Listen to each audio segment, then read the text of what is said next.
Welcome back, everybody.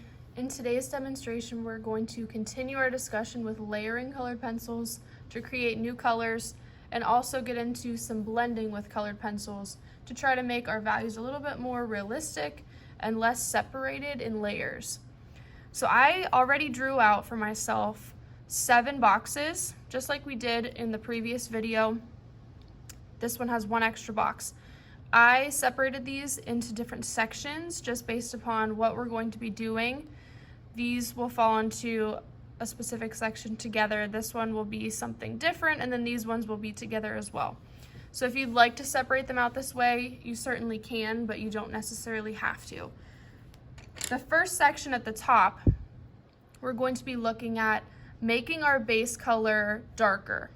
So I've already filled in all 7 of my boxes with the same base color. I used a blue this time. Automatically, when I think making something darker, and you probably do as well, my first thought is add black to it. So that's where we're going to begin. In this first box here on the left, in order to make this blue darker, I'm going to add black colored pencil on top to see what happens. Again, I am circle shading when I'm coloring on top of my base layer, and I'm also not pressing as hard as I possibly can because I want to be able to see my values through the black. We want to be able to see some of that blue through to give the illusion that they're mixing. So you can see in comparison to this blue that the black certainly did make our blue appear to be darker. The next one that we're going to try is brown. In box 2. This one's going to look similar to the black, but it will be a little bit different. And again, like I told you in the previous video, if you notice that there's really not much of a difference between these, you can always go back in and add in more layers. So if I wanted to, I could go back and add more of my base color on top.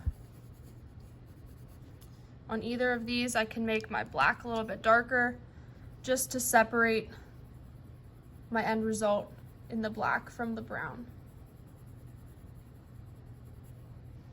So you might not be able to see this clearly on the video, but there actually is a difference between what I ended up with black on top and then also brown on top as well.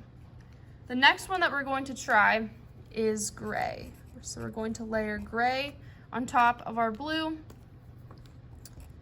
When you layer or mix together gray in any color, you get what's called a tone. Black in any color mixed together is called a shade.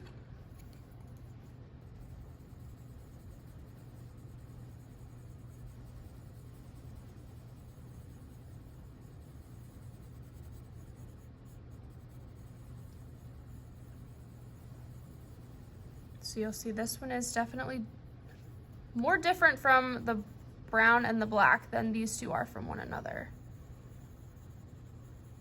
The final one that we're going to try is oftentimes what we do not think of until the very end. We're going to add the complementary color of blue on top of this base layer in order to make it darker. So I'm going to quickly refresh us on the color wheel here. We can break the color wheel down into 6 basic colors. If we start with red and we think about going around in a circle in rainbow order, we've got red, orange, yellow, green, blue, and purple. Now, any colors that are opposite from one another are called complementary colors. So for example, green and red, they're across from one another here, they are complements. So I have blue here as my base.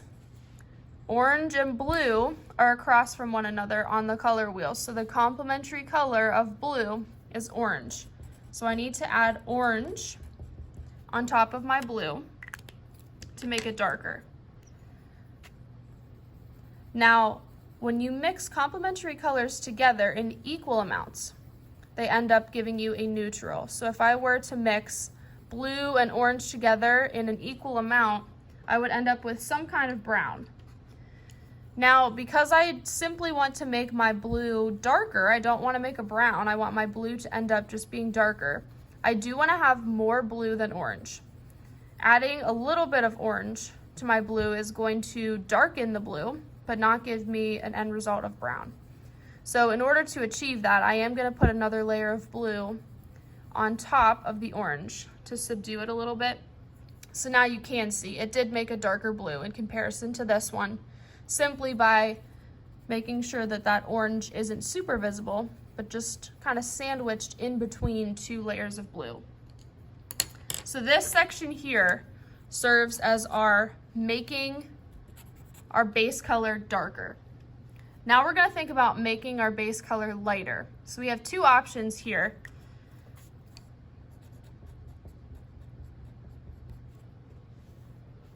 We're going to add white first and see what happens.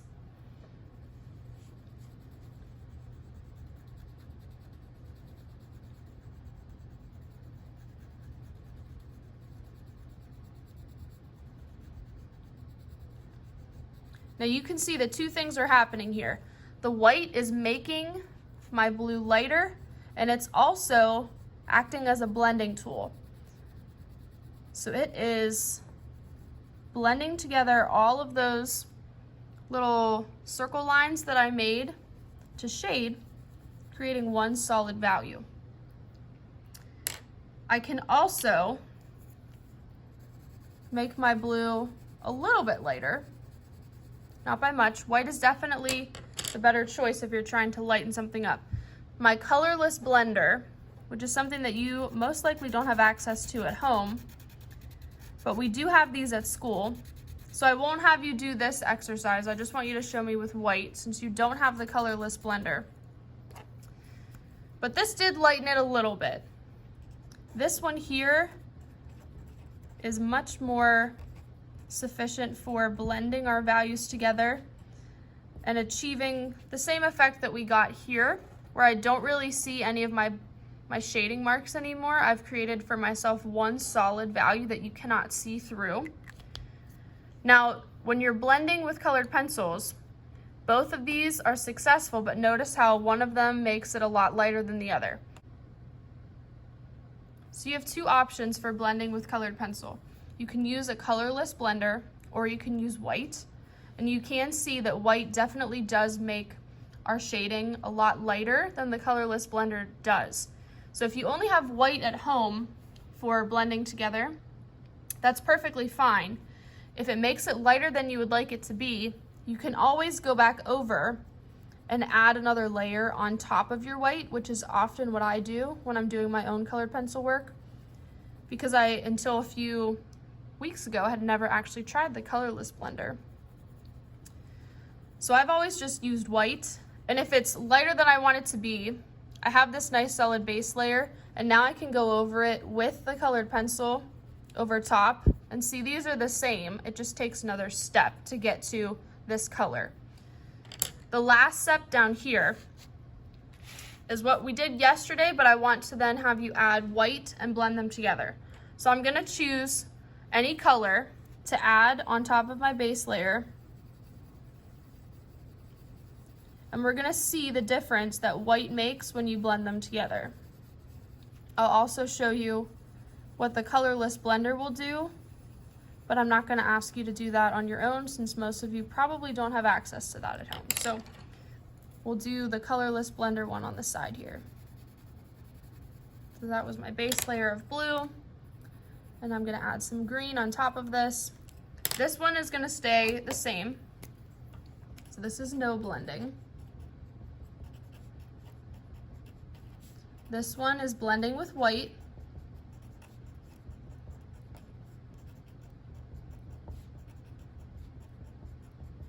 This one here, we will use the colorless blender.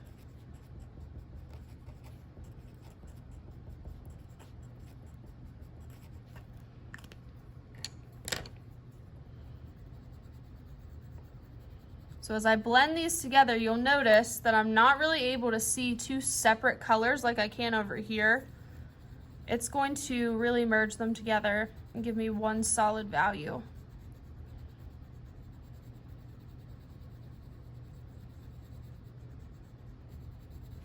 but it did significantly lighten it from the one that doesn't have any blending. With the Colorless Blender, again, we will get a nice solid value, but this one is a lot more vibrant and darker than using white. I could always, again, if I wanted to make this the same as this, go back over it with more layers of my two original colors over top of the white to add that vibrancy back in. So again, if you only have white, it's perfectly fine to just use white for blending, but it just takes that extra step of adding those layers back in to match what you would use or get from the Colorless Blender.